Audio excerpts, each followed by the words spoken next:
Distinguished guests, ladies and gentlemen, welcome to Day 2 of the National Conference of the United Nations Association of Australia for 2017. To recap, as we have some new delegates in the room, I will run through the housekeeping procedures again. I'm your MC for the day, Matthew Kronborg, National Executive Director of the UNAA. Firstly, mobile phones. We are in a theatre-style environment, so please switch your mobile phones on silent. Bathrooms are just out through the doors here, down the hall and on the left. Catering and dietary requirements. We are aware that there wasn't coffee prepared by the venue catering staff this morning. If this is important to you for getting going in the day, I'm advised it will be available in about 3 minutes. They're brewing it right now. It would be preferable if you waited till morning tea. If it is a life-critical situation, then you can quietly slip out and slip back in. In the name of peace.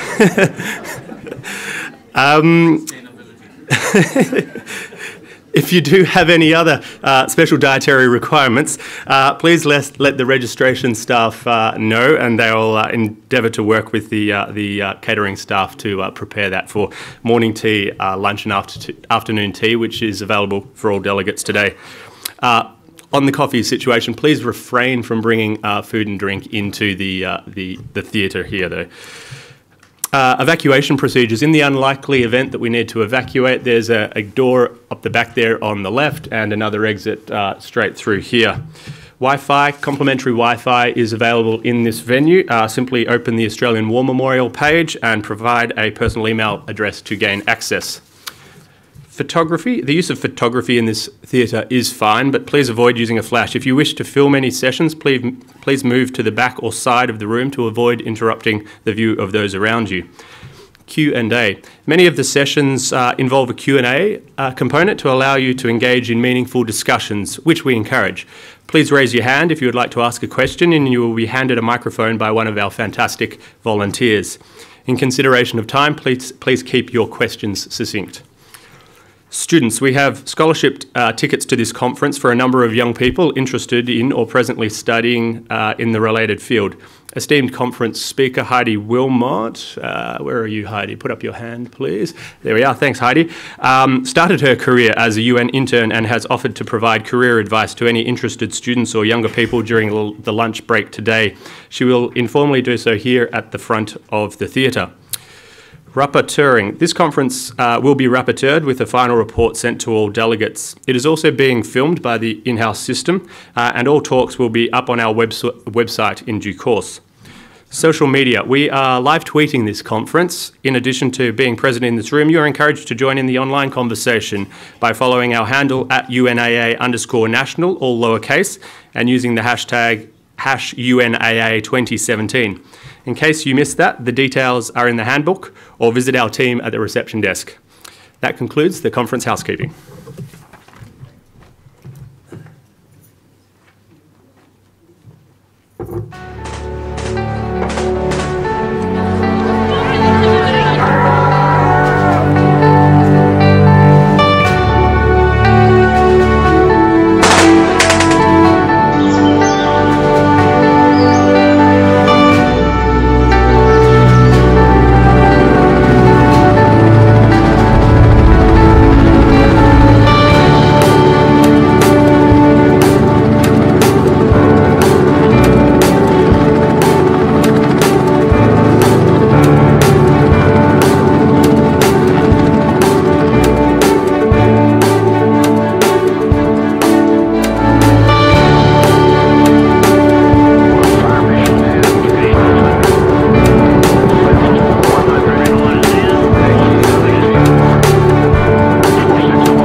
Good morning, ladies and gentlemen.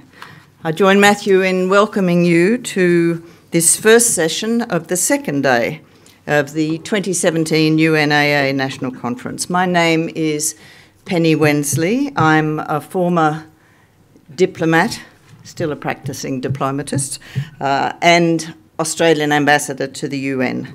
I'm a committed multilateralist, and I am, I'd have to say, a passionate believer in the importance of the UN. I share Dr. Nelson's view, expressed yesterday, that the world needs multilateralism more than it ever has. It's really my privilege to be the chairman for this session, introducing three very distinguished speakers: Ian Martin, Major General Patrick Cammaert, and Steve Killelea. They're going to be speaking on a panel with the heading Enhancing Conflict Prevention, Peacekeeping and Peacebuilding. I'm not going to read their bios. The details are in the conference program, but I do commend them to you. We're very keen to ensure that each of them has their full allotted time of 20 minutes and then have time for a Q&A and discussion afterwards. However, when asking me to chair a conference session, the National President of the UNAA, Mike Smith, asked me to offer some brief comments also at this midpoint in the conference, beginning of session 4 of 7, as a contribution to the discussion. So just a couple of quick points reflecting on yesterday's presentations and discussions. Obviously, and we just saw it reinforced with the film, the focus in the program is on peacekeeping, always, however, within the wider subject frame of global peace and security. And it's been an absolutely key element, with some enormously rich and informative presentations, with more to come today, including in this panel session. I do hope, however, that today there might be more of a gender perspective introduced into the discussions, addressing the subject that's been on the UN's own agenda since 2000, when the United Nations held its first open thematic debate on women, peace and security, and adopted the landmark Security Council Resolution 1325. I was Australia's ambassador to the UN in New York at that time, and joined with a small group of women ambassadors and senior women in the Secretariat. We were never more than 11 women ambassadors out of 189 member states in the 4 years that I was in New York, but supported very actively by some members of the Security Council. We pushed this idea of taking women's issues and gender issues out of the Third Committee and the Commission on the Status of Women and move them into the vital decision-making organs of the UN. So that thematic debate was enormously important, and although we have made gains, it's still an area that's underdone, women, peace and security, and I believe needs more attention, including in this forum. So I'm looking forward to hearing some of the speakers pick up that challenge today. More broadly, as we move through today's session, I hope also that we'll be drawn to think more and more about one of the challenges that the conference raises. The subject is how to enhance Australia's support, how to strengthen it, how to build it, not only for peacekeeping, but for the UN. And here I believe we have a problem, a big and multifaceted one. Everyone in this room, I imagine, is convinced of the importance and the value of the UN globally, and to Australia. And probably most of us here, certainly the Australians, hold the view that Australia not only has a capacity, a distinctive capacity and capability to contribute to the UN, but as a generous, peaceful, prosperous, democratic country, a privileged community, we also have a responsibility to contribute through the UN to address global challenges. But there are simply not enough people in Australia who share these views. Not in government or parliament. Yes, we've got a parliamentary friendship group, and yes, we heard Julie Bishop say good things about Australia in the UN yesterday in her keynote address.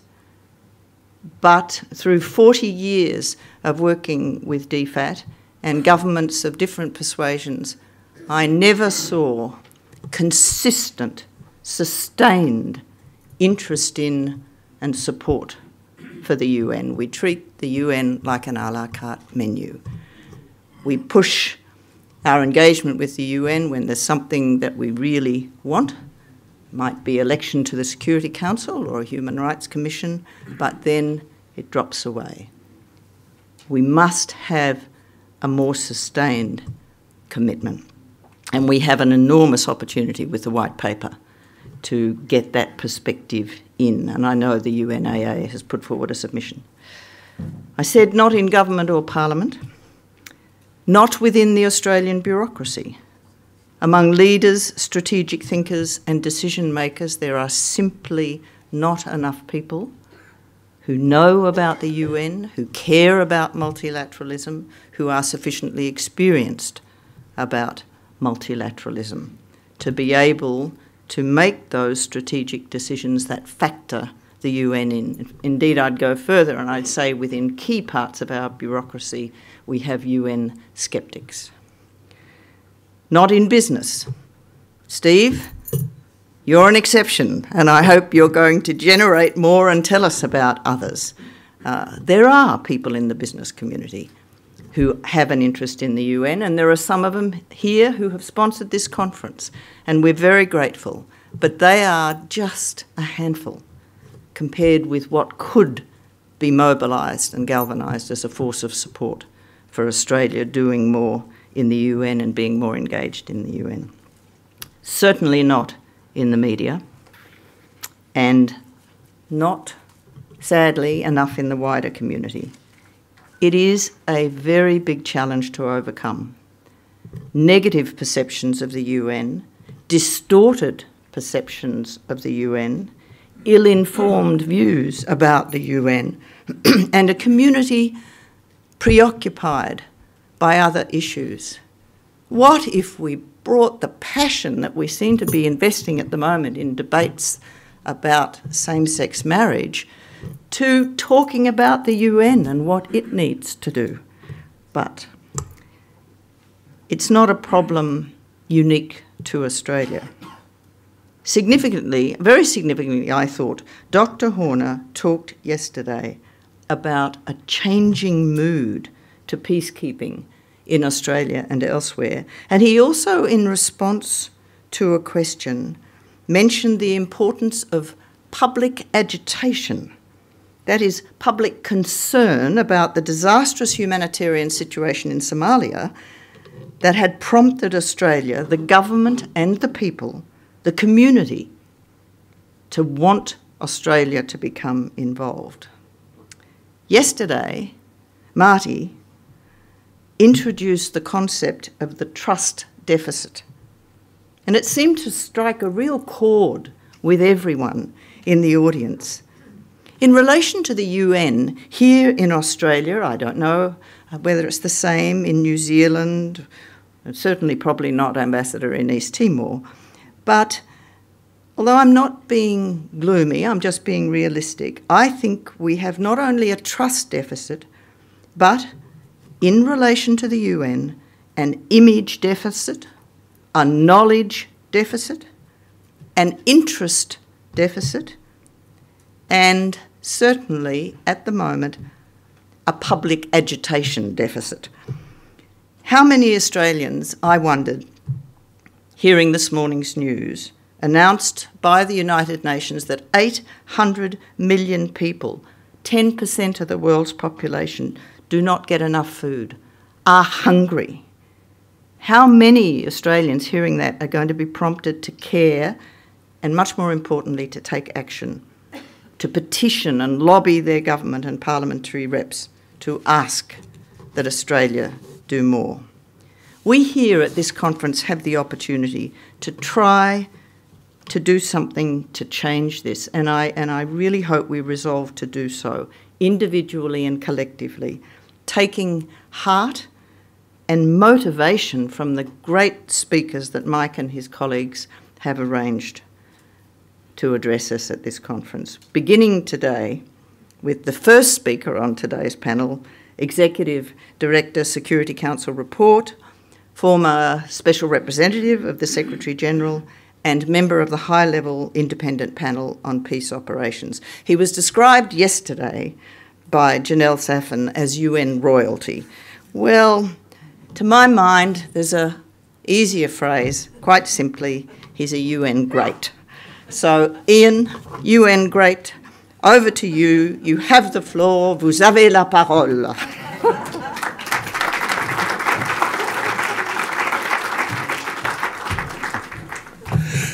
Thanks very much indeed, Penny. Good morning, everyone. After what you've just said so passionately, Penny, I'm even more pleased that I responded to your President's invitation to come and support the efforts of UNAA through this conference and indeed through this week. It's been a privilege to be here during the week that Australia's contribution to peacekeeping has been being celebrated, and particularly for me, because although my work in the field for the United Nations has taken me to all the United Nations regions, the work that has been closest to my heart has been in Asia, and the country whose peacekeepers I've worked with most closely, in fact, is Australia. I headed UNAMET, the mission that was responsible for conducting the popular consultation in East Timor in 1999, with an outstanding Australian police commissioner, Alan Mills, with a senior military liaison officer from Australia, Paul Simon, who went on to be Deputy Chief of your Army and Head of Defence Intelligence Organisation. I think I was there when Intervet came in, and for a short period was then Major General Cosgrove's opposite number for the UN. I visited UNTAET when it had an exceptional Australian Deputy Force Commander in then Major General Mike Smith. And I was recycled, as Janelle referred to yesterday, into the crisis of 2006 by Kofi Annan to try to help Timor-Leste come through, as it did in the end very well, that crisis of a young country. So it's very good for me to be here in Australia at this particular time. I think the context for this session needs to start with the 3 reviews on peace and security that all of which reported in 2015 and have set a framework for continued action and discussion by member states and by Secretary General Antonio Guterres. The 3 reviews were the high-level independent panel on peace operations, which you've heard about, now inevitably called HIPPO. I remember the moment in our internal deliberations when we realised we were stuck with being called HIPPO for all time. And it was actually our Australian member, Andy Hughes, again a former excellent police advisor at New York, who said, quick as a flash, well, that's very appropriate. HIPPOs are very large. We were a 17-member panel, which everybody had thought was a bit big. Very slow. I don't think that was necessarily the case in the end, and very dangerous. They are indeed the animal that causes the most human casualties in Africa. So Hippo was one of those reviews, an initiative of Secretary-General Ban Ki-moon. There was the important review of the implementation of Resolution 1325 that you, Penny, have just referred to on women, peace and security. And there was the review of the peacebuilding architecture, which was a review mandated by the General Assembly and the Security Council to review each 5 years the work of the Peacebuilding Commission. And all of those reviews said important things within their particular field, but the remarkable thing about them was the degree of convergence. I believe we in Hippo took on the women, peace and security agenda quite strongly. But the theme that came through strongly from all of them was the importance of redoubling the efforts of the United Nations to prevent conflict, and not only to manage conflict and to have to intervene once conflict has already broken out. And that convergence was also supported by the World Humanitarian Summit, inevitably, as member states looked at the growing crises of displacement and humanitarian funding that are a result of conflict. Well, that theme was embraced very strongly by Antonio Guterres as a candidate for Secretary-General in the rather revolutionary open hearings that were held among the candidates in 2016. And he indeed committed himself that his priority was, as he said, prevention, prevention, prevention. And he has certainly carried that into the first months of his term as Secretary-General. He's made clear that by that he means prevention in the broadest sense, prevention of the consequences of climate change, prevention of the consequences of pandemics, but of course also centrally the prevention of conflict, of violent conflict. Marty Natalegawa yesterday talked about the importance of integrating the work of the UN system. That too is one of the new Secretary-General's watchwords and priorities. But when it comes to the prevention of armed conflict, he has talked of a surge in diplomacy, which indeed is an answer to Marty's concern about the retreat of diplomacy. He has named a high-level advisory group on mediation, half of them women, committed to increase the number of women mediators. Marty was too modest to mention that he is one of the people named to that panel, as is Jose Ramos-Horta, and he genuinely intends a surge in diplomacy. The agenda of prevention, I think, has been embraced by member states. Australia has played, as the Minister rightly claimed credit for yesterday, an important role in the sustaining peace discussion, the discussion that has come out of the review of the peacebuilding architecture, which centrally said we shouldn't just talk about post-conflict peace building, we should talk about sustaining peace as an activity that needs to go on to prevent conflict, during conflict, to allow for emergence from conflict as well as after conflict. And Australia, with Angolan, piloted a key resolution through both the General Assembly and the Security Council, linking up too with the commitment in Sustainable Development Goal 16 to peaceful, just and inclusive societies. So the rhetoric's all there, but there have been earlier periods when the UN has said to itself, we've got to get better at conflict prevention. How to translate that into practice. My current role is to watch up close the work of the Security Council. And we published at the beginning of this year a report we called "Can the Security Council Prevent Conflict?" and its conclusions were somewhat pessimistic. It's certainly the responsibility of the Security Council. It's what Chapter 6 of the Charter is all about. And the Charter actually sets the hurdle for the responsibility of the Council quite low. It talks about the Council investigating any situation which might lead to international friction or give rise to a dispute. That's not a very high bar, that's a pretty low bar.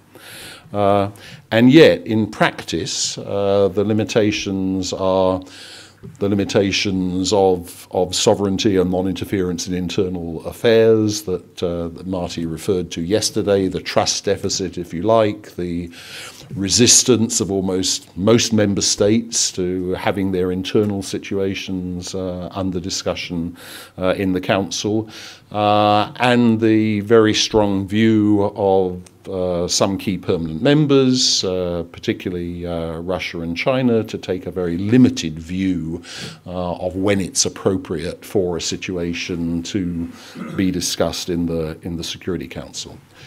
So I don't think I can tell you that the Council is going to be very effective at upstream prevention, at early prevention, at identifying the situations that may slip into new conflicts.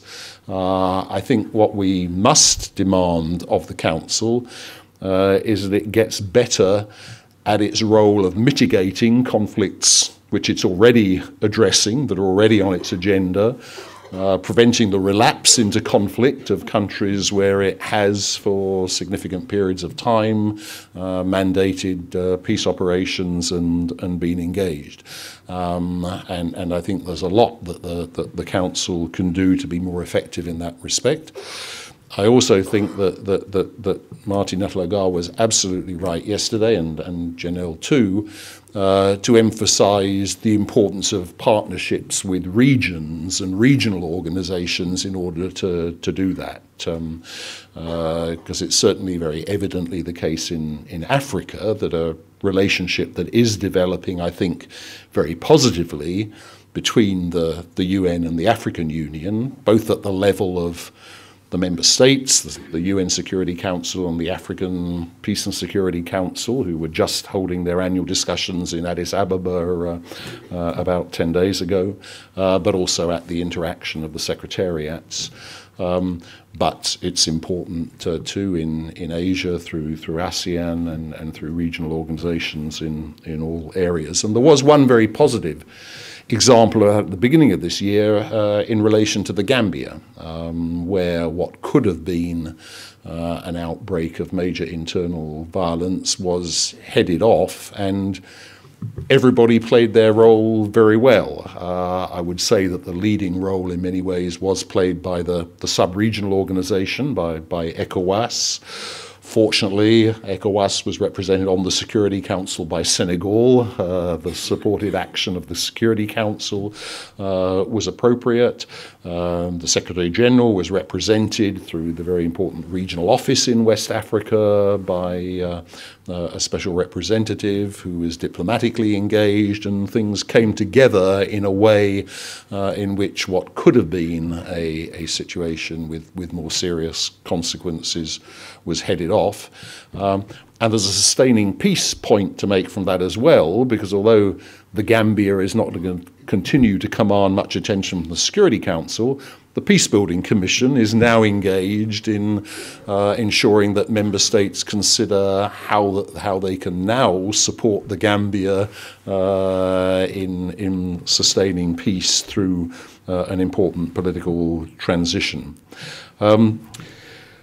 So the Council needs to do better. For the Council to do better, the Secretariat needs to take to the Council the best analysis, the best options and proposals, because you can't ultimately expect 15 countries around a table with very different views to come up with a strategy unless that's put to it firmly by the Secretariat. And I do think that initiatives that Secretary-General Guterres has taken and is taking are pointing in that direction, and they're somewhat internal organizational issues, but he is, I think, organizing his own office, his own executive committee in a way that offers a stronger and better lead of information and analysis to the Council. But what I've talked about as upstream conflict prevention is always going to depend very much on the Secretary-General and the use of the Secretary-General's good offices, as it's talked about in the UN, and that surge of diplomacy for which he's responsible. This is quite a defining moment for the Secretary-General, and in terms of the implementation of HIPPO's peace and security recommendations, because next week, during high-level week, there will be a debate in the Council on Wednesday, chaired by the Prime Minister of Ethiopia, a country that's been very much to the fore in implementation of the HIPPO recommendations, a Council debate at head of government level, at which the distinguished chair of HIPPO, Jose Ramos Horta, will brief on behalf of HIPPO as well as the Secretary-General. But there will also be a meeting on UN reform, presided over by President Trump on Monday, but with a declaration of support for the Secretary-General's reforms that was an initiative of the US, but has been joined by China, India, Japan, UK, a regional, a cross-regional group. So we have to hope that that meeting is genuinely supportive of the right reform initiatives that go a lot beyond cost-cutting. But the Secretary-General now has out in front of the member states 3 tracks of reform proposals that he has put forward.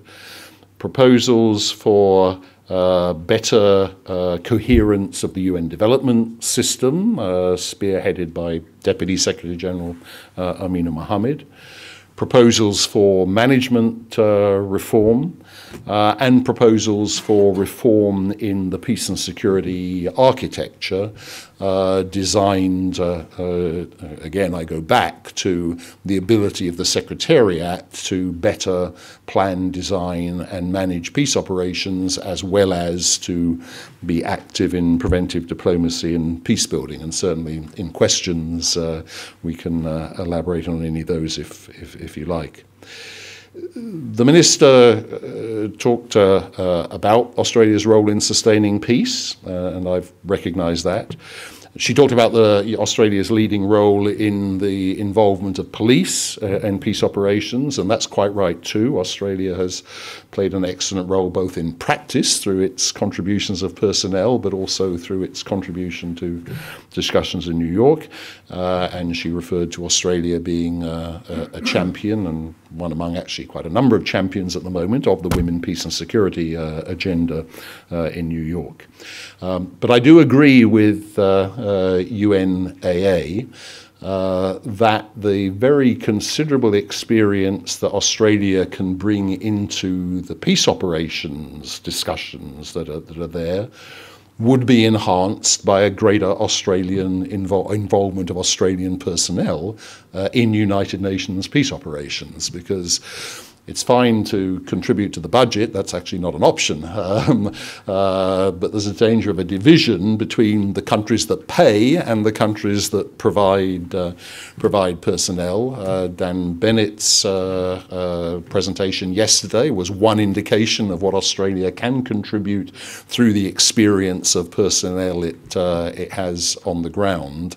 And this is a moment where the UN is looking for the most militarily capable countries to not necessarily provide large numbers of personnel, but to provide niche capabilities and lend their experience and support, some of which, of course, Australia is doing through training, but could be doing as a stronger voice, I think, at an extremely important time for the effective development of United Nations peace operations. And I very much hope that this conference is a push in that direction. Thank you.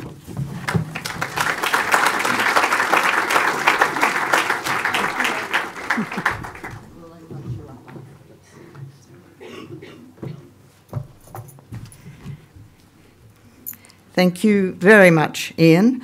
Our next speaker is the former Force Commander and Ambassador for UN Women, Major General Patrick Cammaert. Patrick, vous avez la parole.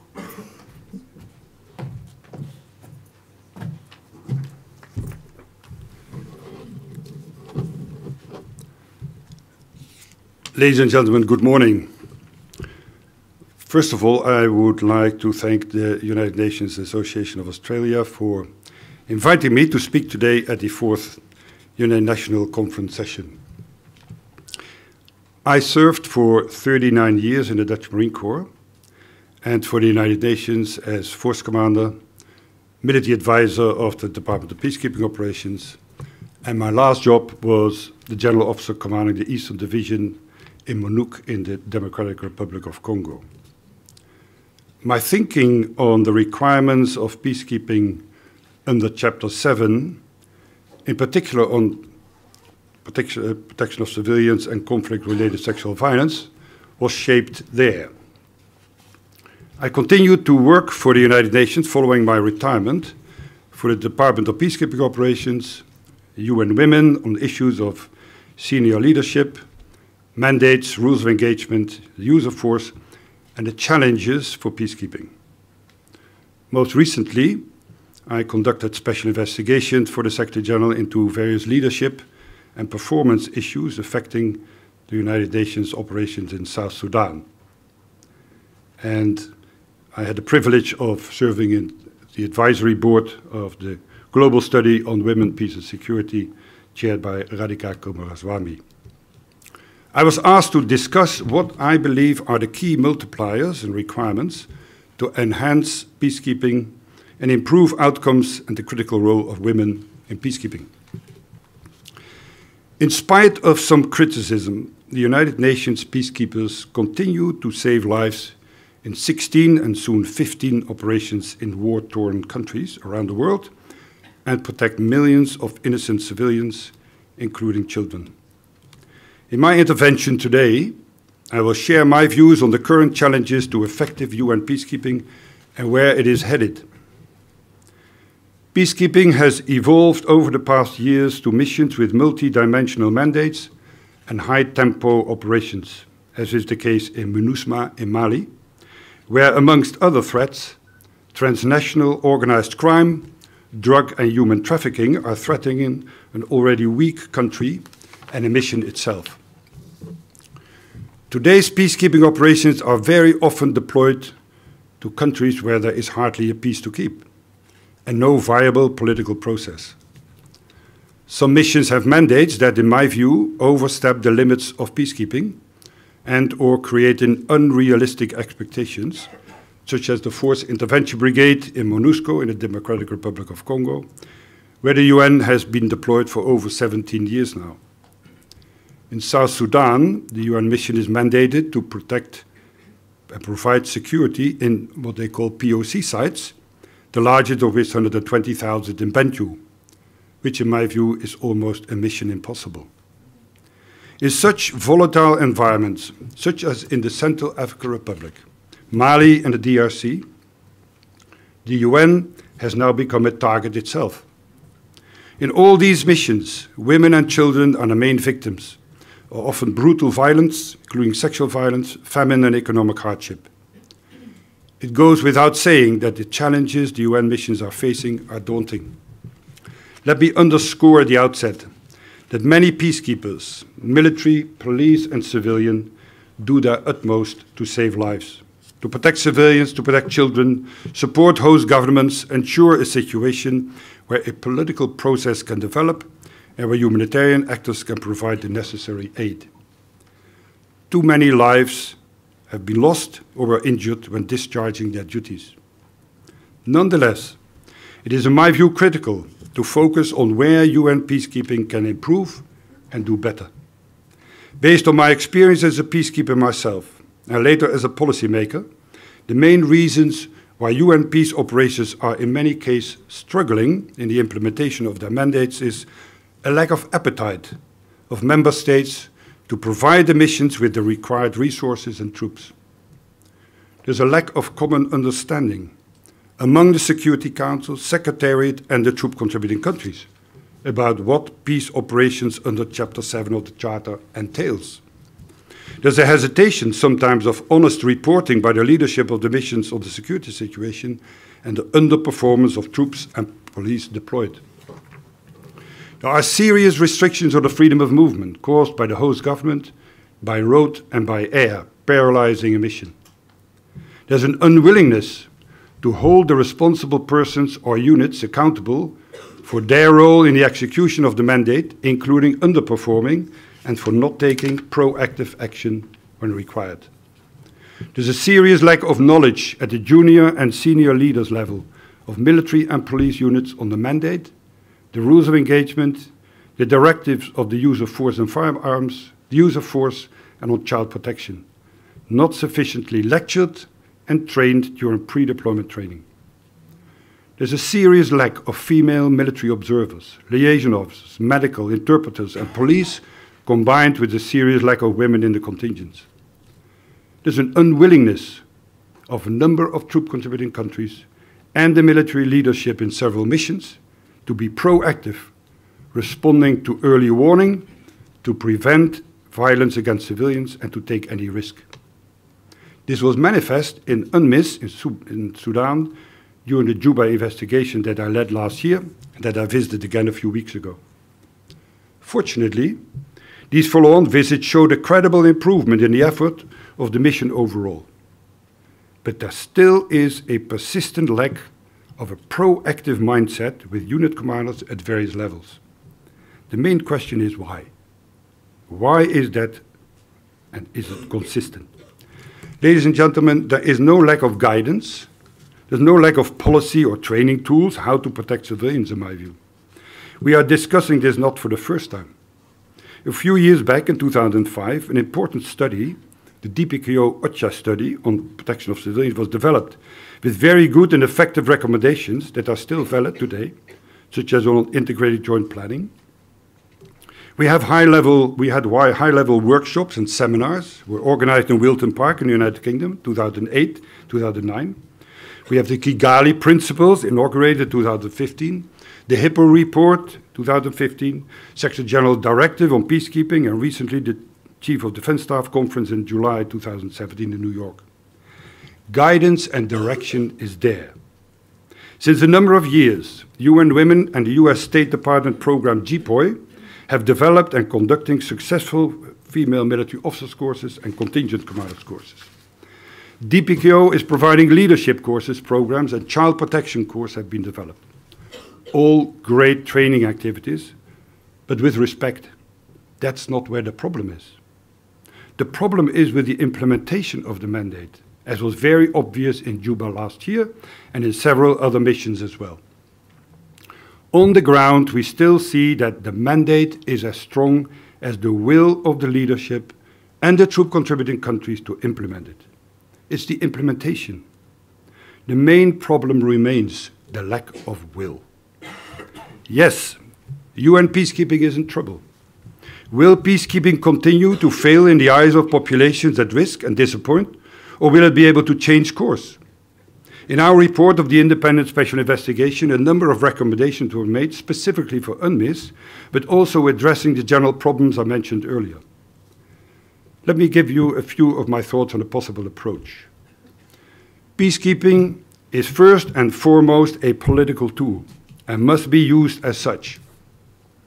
Sustainable solutions require addressing the political dimension of conflict, and a negotiated political settlement is the fundamental objective of any UN peacekeeping operations. Political efforts must be backed by firm resolve, including where required the use of force to protect civilians. Pre-deployment training is vital. It should include mandatory extensive training on subjects such as mission mandates, rules of engagement, use of force, conflict-related sexual violence, and sexual exploitation and abuse. It should be creative and based on the requirements of today's missions. This training should include scenario-based training and rehearsals on protection of civilians, child protection, including from conflict-related sexual violence. In order to protect civilians, early warning where the hotspots are, what the trends are, is critical. The key is to recognize the indicators, the hotspots where potential trouble is in the making. For example, looking out for signs like schools are empty, there are no teachers, strange behavior of children, women working in the fields during the day and sleeping in the bush during the night. Why? Peacekeepers must communicate and find out. They must understand that peacekeeping goes beyond military activities. Everybody has a role to play. Human rights, political affairs, civil affairs, gender, child protection, military and UN police, community engagement is key. Early warning means early response. Early warning needs rapid deployment.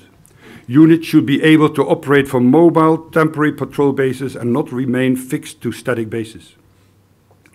Air assets are crucial to reach areas where civilians are being threatened, including the use of drones at the tactical level. Rapid deployment of platoon-sized units, willing and able to operate on foot, including during the dark hours, are a must. The mindset of everybody in the mission should be proactive rather than reactive. Early warning should be on everybody's mind. However, several TCCs, troop contributing countries, are reluctant to embrace these issues. My visit to South Sudan made this clear again. It is struggling with the response to available early warning. The Juba crisis last year did not come out of the blue. The preparation and the proactive response on this warning was lacking. Missions in CAR, Central African Republic, the Democratic Republic of Congo, Mali, South Sudan, Darfur, are all different, with different threats, a different environment, different host governments, etc. They need a different force to counter that threat and to be successful in implementing their mandates. Western countries, i.e. Australia, can play an important role in this. Ad hoc, tailor-made, rapid deployable units for a short duration of time supporting a mission transport, intelligence, engineer activities such as force protection and aerial surveillance. As a force commander of UN peacekeeping operations, I saw firsthand the effect that the presence of women could have in gaining the trust of the community and the good image and posture of the United Nations, both paramount to the success of our operation. As a UN female military officer once said, and I quote, "What I have experienced is that when local women see you are a woman, their faces light up. It is like they get a connection, they relate," unquote. When I was the general officer commanding the Eastern Division in MONUC, 2005 to 2007, I realized that the shortage of female military officers is a problem. And even now, force commanders still complain about the same issue. There are not enough female military officers in ranks in contingents who can reach out to the local population, in particular to women and children. I'm proud that I've been leading 7 female military officers courses, and number 8 will be in Nairobi in November of this year. I'm grateful for the financial support the government of Australia is giving UN Women for this course, and I hope they will continue to provide that support. For years, we have known that the increased presence of uniformed women in our peacekeeping operations could improve the mission's mediation capacity, provide a greater sense of security to women and children, and improve access and outreach to, as well as support for, local women. It could make our peacekeepers more approachable to women, which increases situational awareness and leads to a more sophisticated and nuanced understanding of what is needed to protect civilians. It could enhance the reputation of the UN military component and the overall mission in the eyes of the local population. It could improve the general behavior of their male peers by changing the overall culture of the mission, which may contribute to reducing incidents of sexual exploitation and abuse. The need to have more female military deployed was clearly recognized during the recent Chief of Defense Staff conference in New York in July the 7th of this year. All speakers stressed the need for an increase in women deployed to peacekeeping operations in various military capacities. Measures are already taken to make it easier for female military officers to be deployed individually. Ladies and gentlemen, strong leadership and accountability are essential. More needs to be done to demonstrate that the United Nations live up to the values its peace operations promote. There's an urgent need for the Secretary General to select the right leaders able to translate political mandates into action, providing strong political direction and executive management of often large and complex operations. At the same time, the Secretary General should ensure that leadership teams with relevant experience and skills assist heads of peace operations. They should be able to draw on and work as part of a mutually reinforcing management team, in particular during crisis situations. The SRSG and force commanders should take this seriously and should not hesitate to hold troop contributing countries and their leaders in mission accountable. Commanders who say no, or I can't do it, or I'm not allowed by my government, to even a simple, low-risk task of rapid deployment of a platoon to a potential hotspot should be held accountable. Contingent commanders and subunit commanders should not be asked, but tasked. Troop contributors and their military commanders should be less risk-averse. Too often, senior commanders have an attitude of no problems on my watch, in order to make sure their promotion, many times on seniority, at home is secured. Too often we see that patrols are not carried out on foot or after dark, and when asked why not, no good answers and reasons are given. The Under-Secretary General of DPKO said in his address to the CHOTS meeting of July that quality and performance should be improved, not necessarily quantity. And the CHOTS all agreed. And I'm looking forward to seeing this change on the ground. All these points that I raised are not new. What are we going to do about it? In this light, I would like to recommend that the Secretary General and Under-Secretary General of DPKO take real action to address the underperformance and performance of troops, police, and civilian staff and leaders and hold them accountable. To improve accountability, the UN and the TCCs and PCCs should not only talk about it, but take serious action on the ground and ultimately at UN headquarters. Finally, peacekeeping is at crossroads. There's a lot of pressure on the United Nations to cut the peacekeeping budget drastically. The UN is currently targeted in a number of missions with the result of mounting casualties. Now more than ever before, a robust posture is required of well-trained and prepared, well-resourced, highly mobile troops, finding hotspots together with their civilian colleagues where violence might take place, act worthwhile and with Wilco mindset, swift and proactively to prevent atrocities from happening and to stop violence against civilians, including for sexual violence. And the UN itself, by using force if necessary, and as is authorized under the mandate and the rules of engagement. Courageous leaders, civilian and military, are needed more than ever, with the will and skill to implement the mandate. They should realize and understand the dilemma very well articulated by former USG DPKO Jean-Marie Guéhenno, and I quote, "In peacekeeping, you have a dilemma. To look the other way and have to live the rest of your life with maybe the notion that if you had moved in, you may have made a difference. Or to move in, maybe with the risk of failure." Thank you.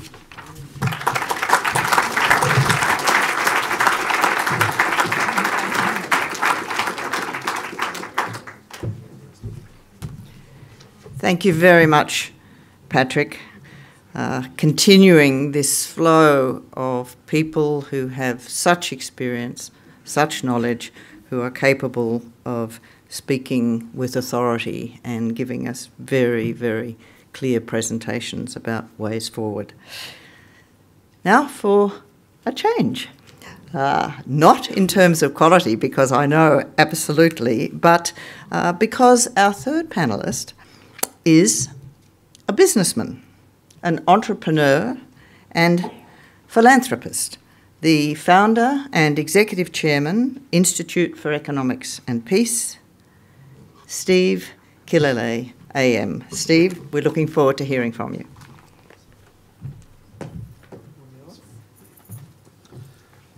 Well, Thank you for that introduction, Penny. What I'm going to do is give you a slide presentation which will break it up a little bit from the last two speakers. And it's fairly intense on some levels of information. It's actually better to communicate, I think, with a slide presentation. So what I'm going to do is I'm going to cover a little bit of background on the state of peace in the world today and the changes over the last 10 years and different ways you may be able to view those changes. I'll move into just the economic costs on peace. Then I'll cover a little bit about what actually creates peaceful societies and finally come up with a pretty strong and business case for peace building. So with that to do, I'll launch into the presentation. So just a little bit on the Institute for Economics and Peace. It was set up to understand the intersection between business, peace and economics, placing special emphasis on to be able to measure peace and then ascribing an economic value to peace. So founded about 8 years ago, but we have been doing the Global Peace Index for probably about 12 years. Got offices now in 4 countries, headquartered in Sydney, Australia, where most of the research is done. Then outreach offices in New York, Mexico City, The Hague, and also got another branch office in Brussels. The 2 major products we got, which a lot of people would have heard of, Global Peace Index, Global Terrorism, they get within 2 weeks of the launches of each of them and the combined total about 3 billion, no, I mean billion, media impressions globally. And we've now developed a very, very strong social media network, and we've got a direct reach now of about 10 million people with our social media networks, and quite often that gets magnified out to 100 times if you get posts which really take off. So, we also do a lot of work for the UN, World Bank, OECD, Commonwealth Secretariat and the works used by them. We're currently ranked as the 15th most impactful think tank in the world based on revenue. So not bad for something which has been going 8 years. Now, let's move on and we'll just have a quick look at the state of global peace. So if we start with, let's look at the most peaceful nations in the world. So Iceland is the most peaceful nation. Anyone here from New Zealand? Two, excellent. Well, you'll be very, very pleased to know New Zealand is number 2. Then you've got countries like Portugal, which is probably one of the fastest risers in peace over the last decade. And we'll note that the current Secretary-General is the ex-Prime Minister of Portugal. So under his guidance, Portugal's had phenomenal increases in peace. Then you've got Austria and Denmark. If we go to the other end of the index, and these are the countries we mainly talk about, you've got Syria, Iraq, Afghanistan, Yemen and southern Sudan. If we look at it also, the most peaceful region in the world is actually Western Europe. But as we look into that region, we'll see that the Scandinavian countries, other than Iceland and Denmark, they're not up in that really top ranked rate. So if we look at Australia, it's ranked number 12 today. We looked at the US and we looked at China, they'd be rated about 110 and about 112 on the index. So as we start to move forward and we start to look at the changes in peace over the last 10 years, 80 countries actually became more peaceful. We've got another 83 countries which actually decreased in peace. So as you can see, in many ways it's finely balanced, and that's probably in contradiction to what's actually in a lot of people's minds. But if we take this and aggregate it together, what we find is that the average level of global peace has decreased by about 2%. So it's not great. Most of that decrease happened between 2007 and 2010, which is after the global financial crisis, and has actually plateaued since then.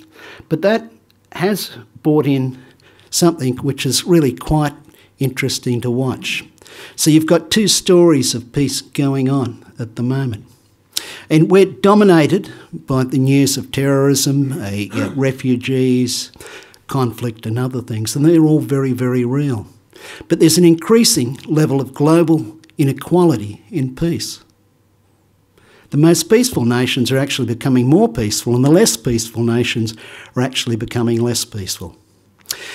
So what we're finding is there's this growing end. So the countries at the bottom end have actually decreased by about 12% in peace over that time. Countries at the top end have increased by about 1%.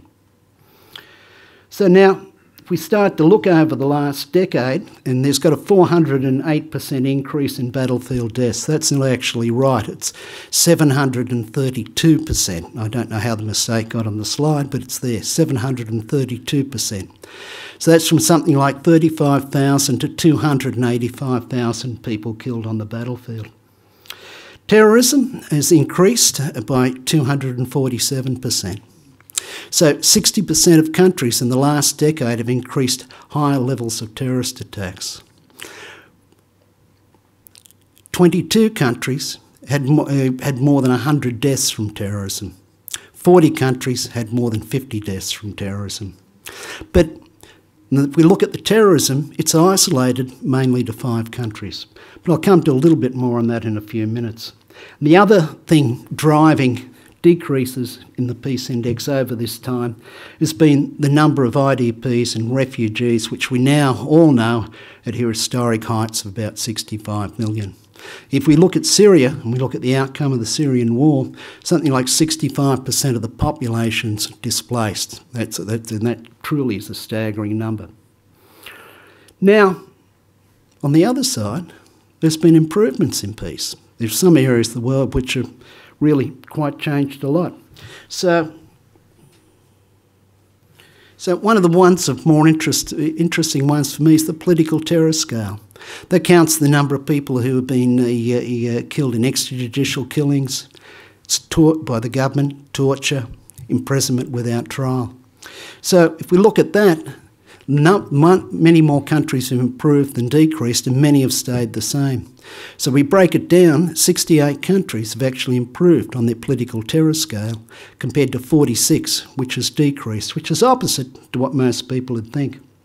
If we look at the countries and the military expenditure, it's decreased. If we go back over the last 27 years, since the end of the Cold War, you'd find that the average military expenditure in the developed countries has decreased from about 4.8% down to, about 4% down to about 1.3%. If we went into developing nation, it's dropped from about 4.8% down to something like about 2.5%. Also, if we look at the number of heavy weapons globally, they've actually decreased. Number of nuclear weapons have also decreased, and the number of soldiers have also decreased. So as we look at that, the military is one of the areas which has improved the most in terms of the scores on the GPI. But it built into those decreases, the offensive capacity is still hard to gauge because you've got technology built into that, and we don't know of any indexes which actually cover that appropriately. The other one is if we look at homicide rates, they've decreased dramatically too over that period.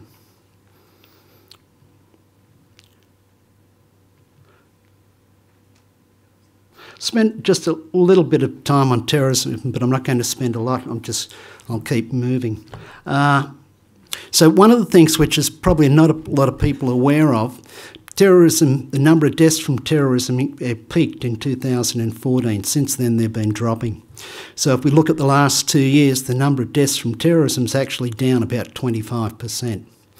If we looked at Western Europe and we went back to 2015, the number of terrorist deaths there in the prior decade had actually gone up 900%. So a lot of the time when we're looking at these deaths from terrorism, we find that 5 groups are responsible for over 75% of terrorist deaths. As we look into it also, 99.5% of terrorist deaths occur in countries which have either got ongoing conflict, and that's 80% of them, or have got high levels of political terror, extrajudicial killings, torture, imprisonment without trials. So that's 99.5% of where terrorist deaths are occurring.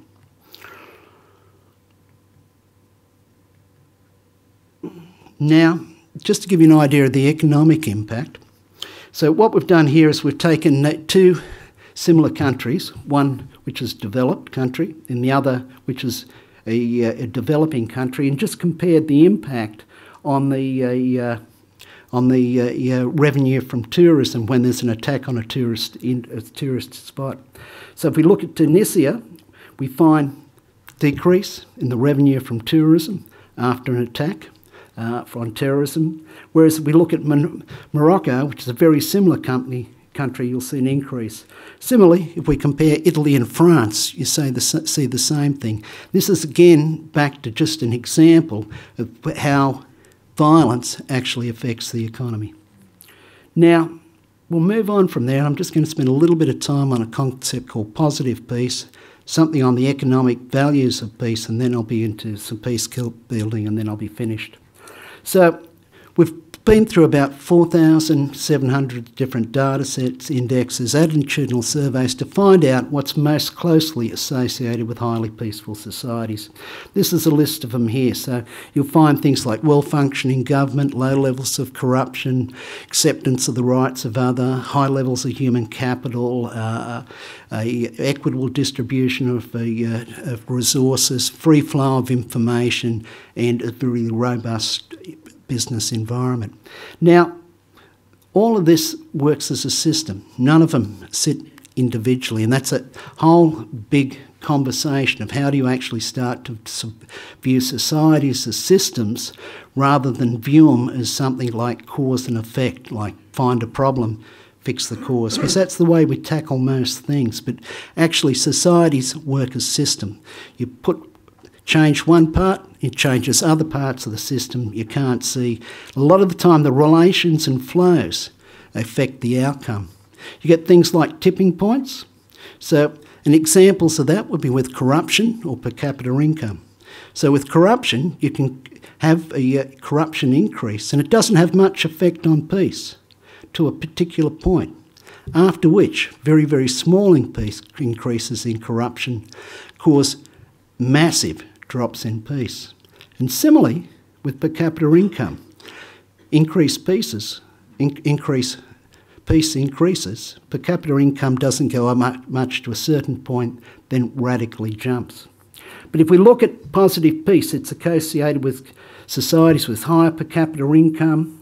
They're much, much more resilient, far less civil resistance movements, far, far less violent, more moderate in their aims, more likely to achieve their aims, and much more. It's also associated with better environmental outcomes, better outcomes for inclusion, including gender equality. And when you look at countries which are increasing in positive peace compared to countries which are decreasing in positive peace, you've got over a 15-year period, you've got just under 2% per annum better GDP growth, and that is truly a remarkable figure.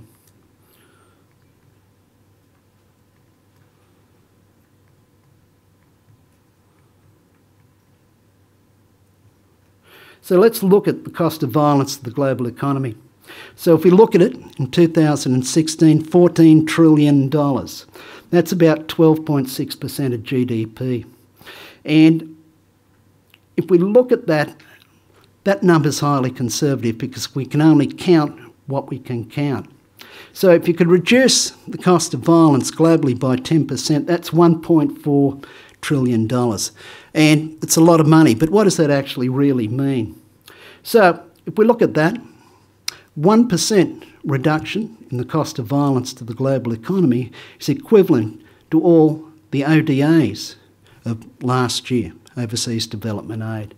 Truly substantial. If we look at it, another way of looking at it, 10% reduction is the equivalent of all foreign direct investment last year, or it's the equivalent of 3 different countries, which we all know. So Denmark, Switzerland and Belgium. So these are truly substantial amounts. Or it's 10% reductions 3 times the amount of money needed to meet the climate change goals for last year. So if we can get small reductions in violence, this really has got staggering economic outcomes. And that's something which most people can relate to. And here's just a basic breakdown of the cost of violence to the global economy. So if we look at this, the military is the largest, but seeing these are highly conservative figures, I think the real figures are 50, 100% higher. You'd find that proportion would drop quite marginally, quite a lot, as we were able to pick up other different things to include. So, predicting changes in peace, and this gets around to sort of peacekeeping, and I'll be wrapping up in about 3 to 4 minutes. So we've developed a couple of models for being able to predict the likelihood of countries having substantial drops in peace. So 2 models, and they get better than a 50% accuracy rate.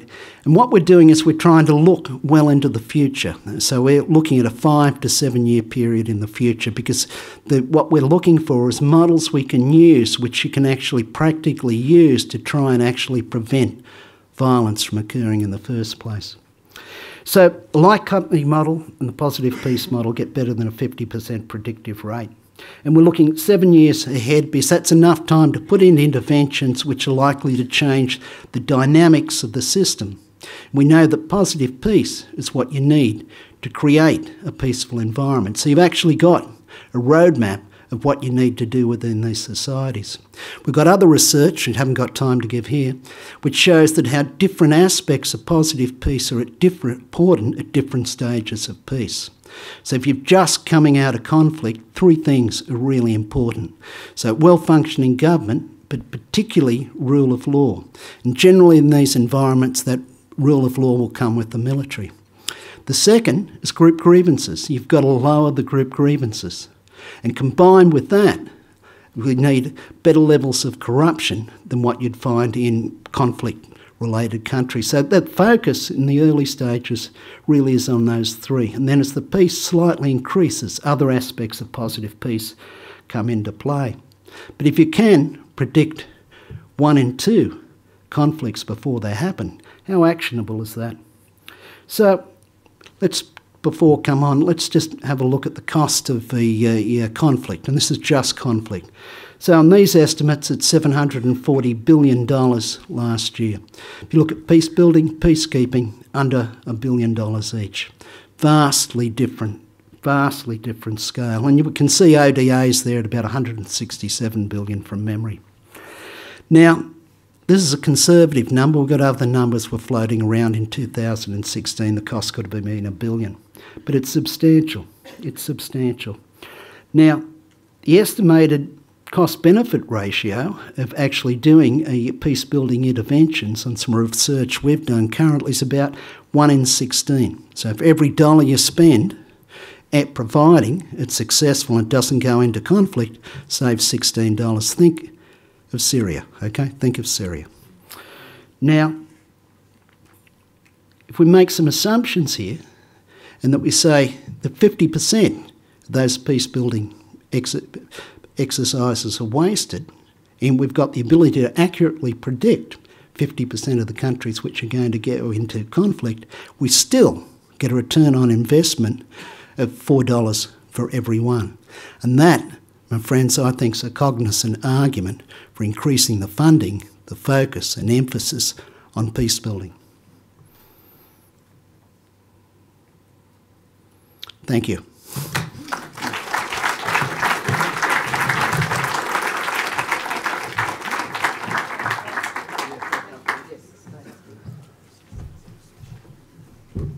Well, ladies and gentlemen, I promised you a different approach and a different perspective, and thank you, Steve, for that quite fascinating, certainly for me, introduction to much of the work of the Institute and the Global Peace Index. Ladies and gentlemen, we are going to keep you a little longer from that much-needed cup of coffee for the coffee drinkers.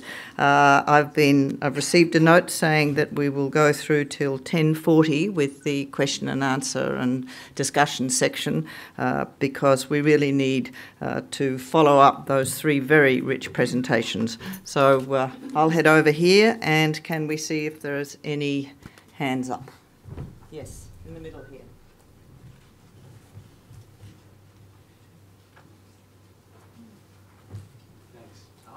question is for Steve. Switch it off again. Always helps.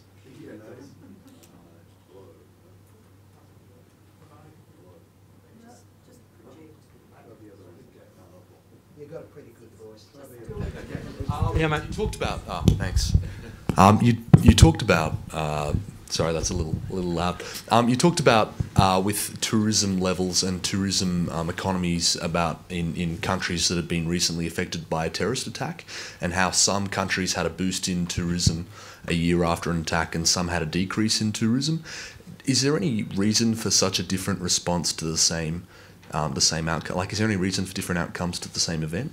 Sure. So what's happened is when we looked at those countries, Tunisia, Morocco, and Italy and France. So one had a terrorist attacks on a tourist destination, the other didn't. So we did some research for the World Tourist Travel Association on the effects of tourism on peace.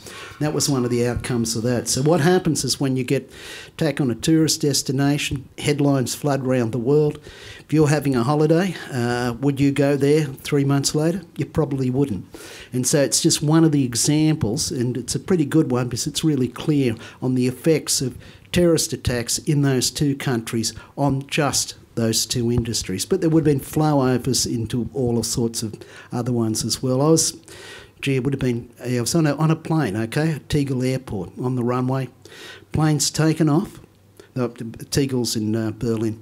The runways were taken off and got to the end of the runway, slammed the brakes on, and we had to come back to the terminal. And they'd just bombed Brussels Airport, and I was on the way to Brussels Airport. So I was able to get in there a couple of days later, and the hotel I stayed in was almost deserted. I always stayed in the same one. Then I was back there again sort of 6 months later, and it didn't seem to be a lot of people in the hotel, so I was speaking to the staff then. And even at that point then, tourism for Brussels had dropped off dramatically. So these things have big impact on the economy. Yeah, Madam.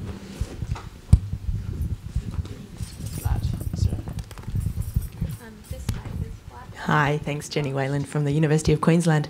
I wanted to pick up and I guess follow through on some of the recommendations from Patrick and implicit in some of Ian's comments. And Steve, you might chime in from a different perspective. It strikes me, and as someone who writes a lot of reports that end with recommendations and isn't involved in the follow-through of them, it strikes me that these kinds of seminars are often about the really good analysis and identification of what needs doing, but we don't often get to talk about the detail of how the essential reforms happen.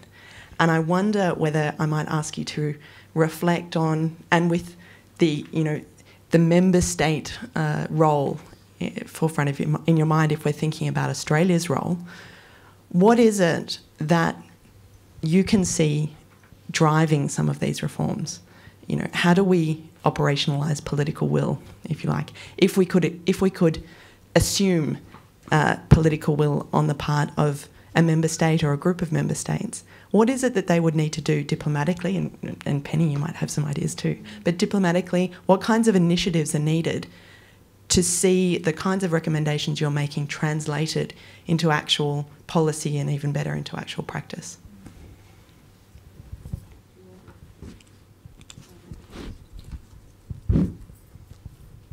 I think when you reflected to Australia, and somebody yesterday asked, I think Heidi asked it, does it make a difference if you send a battalion, a large contingent or a small one, or a number of individual staff officers?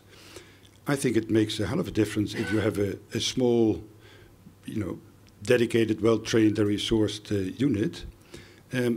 And then the question was about casualties. How do you sell the casualties at home?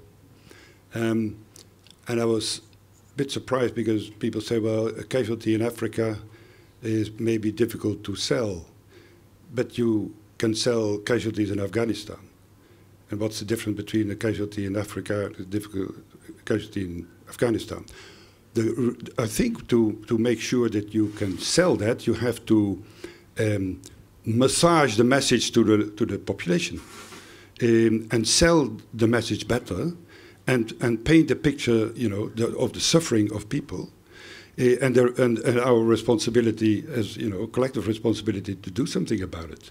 And that means that the better you're trained, resourced, and equipped, you mitigate the risk of your police and military. And in that respect, Western countries can provide an enormous contribution. And it is not so much that, you know, the amount of people, but that quality of people and that quality of the, and Ian mentioned it, the niche capacities. But the message is, let's make sure that the population in Western countries are do better understand what is required for deployment to a peacekeeping operation. The member state bodies of the UN make it very easy to block change and very difficult to push change through. You can talk about the veto, obviously, in the Security Council, but you can also talk about traditions, not formal rules of consensus decision-making, something that Ban Ki-moon attacked, actually, as he was leaving, which make it very easy for one or a few states to block change. There are those who are resistant to a strong role from the Secretary-General. I think the current Secretary-General has an opportunity which is unprecedented in some ways because of the selection process that led to his choice, that he really was chosen as a result of support in the full constituency of member states, not someone who was almost unknown to member states until the Permanent Five came out with their candidate. But it really does take member states to be willing to allow reform and to not to insist on the achievement of full consensus, whether that's among the G77 group of states or whether it's not members of the Security Council. I hope that the only positive consequence, perhaps, of the kind of push from the US now is it might leave other member states to coalesce around areas of reform. But as the UN has got bigger in terms of the number of member states, the opportunities for stopping things have got greater than the opportunities for building consensus for change. I'll hit it from a slightly different angle, because I'm sort of more, I guess, practically focused and away from the UN system. So for me, I think there's a gulf in the Western democracies in leadership. I myself are cynical. The leadership, which with many countries in the Western democracy. If we look at positive peace, we can see that they're falling in a number of key pillars in Western Europe. And you can see that getting played out in the political dynamics which are going on there. If you look at the pillars, the drops and the countries, you can actually see it. The US has had the 4th largest drop in positive peace of any nation in the world in the last 15 years.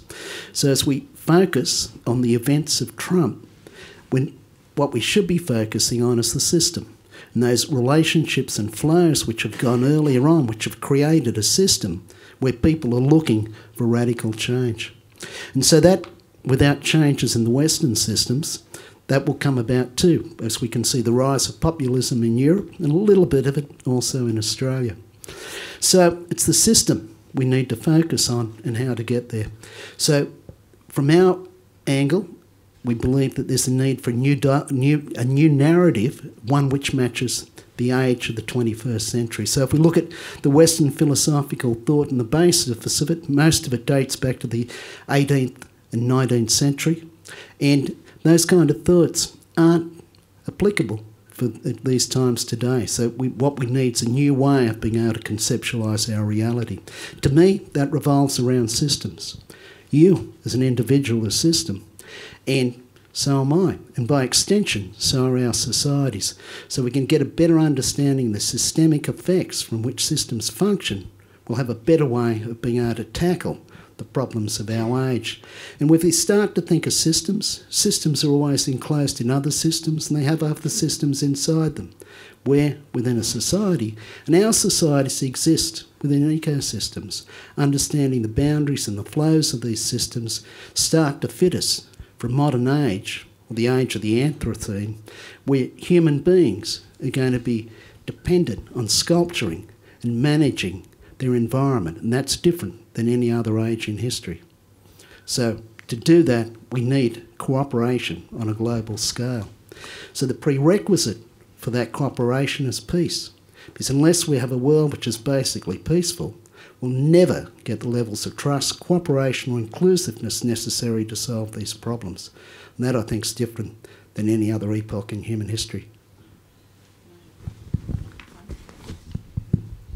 Thank you. Is that on? Yeah. Just really quickly, because we've got a lot of hands up. I'm practical and was a practitioner. My immediate thought listening to you is to say, number one, it's leadership, and that was picked up here. We have to have messages from the top that demonstrate commitment to engage on an issue, not empty rhetoric. Go to the meetings, be present, speak out, and don't just do sort of fly-by-nighting.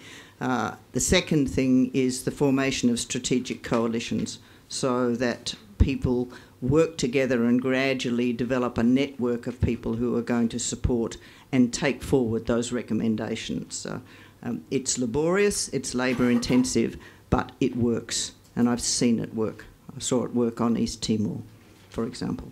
We would never have got a Chapter 7 mandate, an intervention, and in our case, Australia leading the force, if we hadn't formed strategic coalitions and networks that were able to work.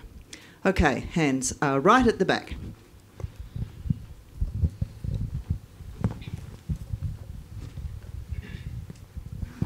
Good morning, I'm Squadron Leader Karen Brown from Air Force. Listening to presentations over the last 2 days, it still seems very much that we define conflict in terms of kinetic effects, military, the bang, the explosives. In terms of defining conflict by its non-kinetic effects, for example, gender-based violence and how it impacts women, I wonder if there's more work to be done in terms of defining conflict, for example, in Papua New Guinea, where you'll see 90% of women experience sexual gender-based violence by the time they're 15, is potentially a high conflict zone, yet in your reports it's coming up as a medium conflict zone. In terms of operationalising gender, and particularly in military operations, whether they be peacekeeping or conflict, I wonder if there's something to be said for the idea of including sexual gender-based violence in our ideas as a weapon. And it's being utilised as a weapon. And when it is utilised as a weapon, it has generational effects that are probably far more lasting than a lot of the kinetic things that we are focusing on when we're attacking conflict. So I wonder what your thoughts are on that.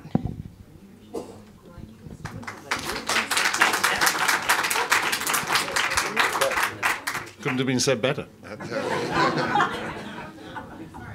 then in terms of that, Sir Major General, when we're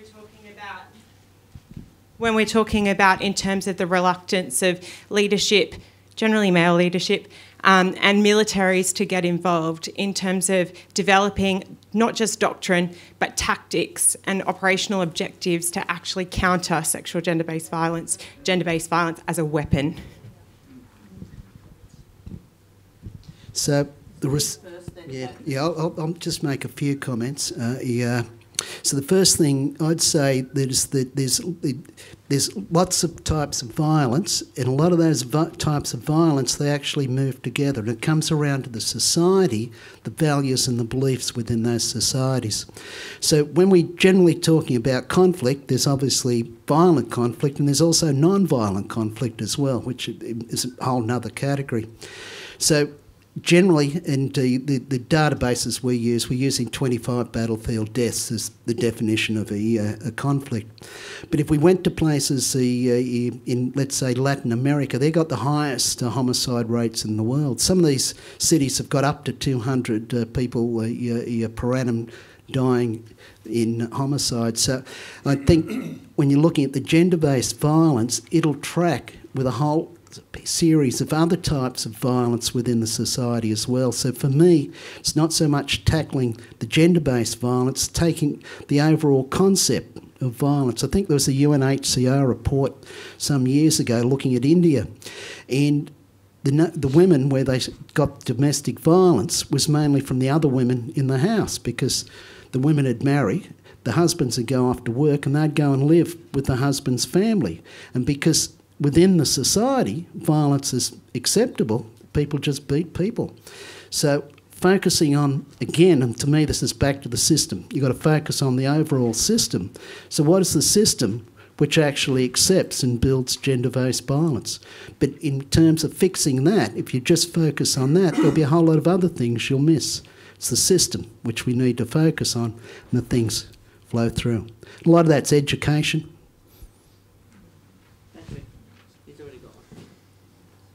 Well, you mentioned a subject that I can talk for hours on. And it's not so much the tactics. It is the mindset of the people, police and military, more military than police, but because police from their profession, naturally they have already an approach to sexual violence victims, but the military have not. And that is a matter of mindset.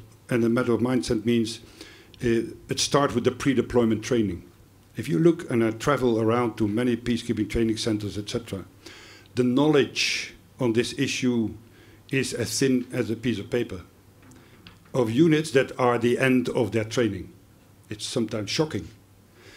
So the pre-deployment training, they must make sure that you have community engagement. And for that, you have to talk and communicate with the local population. Then you find out where is the violence going to happen, where is it taking place.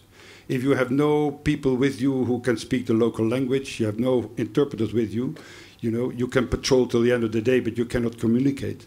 If you have no women, police or military with you, the victims of sexual violence are not talking to the boys, they are talking to the girls, because we are the perpetrators.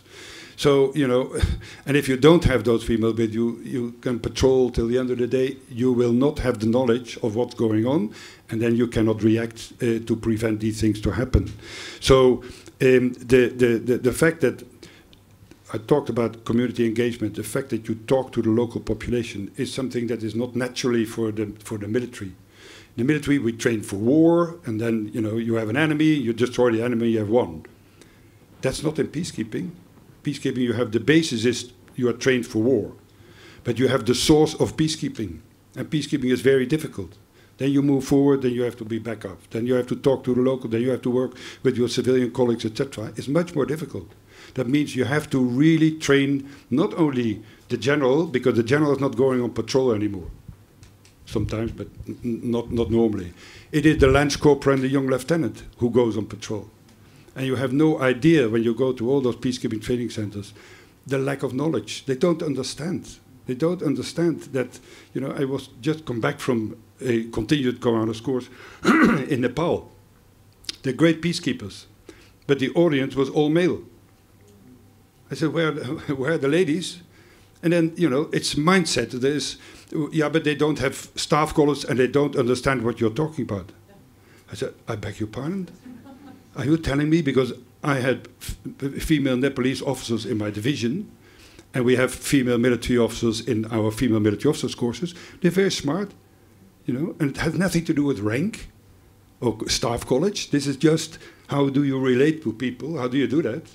So, it's again a lesson learned, and now maybe in the next course we see a number of females there. So it is a whole issue. It's not the tactics of this and that. No, it is mindset. Everybody should say, sing from the same tune of music. Well, thank you very much. There's just one last quick one here, and then we're heading for a morning tea break. Thank you very much for your insights this morning. My name is Hannah Pakula. I'm a student at the ANU.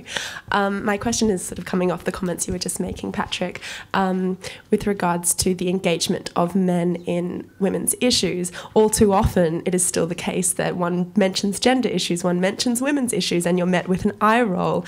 And yet we look at photos of where the highest decisions are made, and the pictures are all of men, and then we look at images where women's issues are discussed and there are no men that have turned up.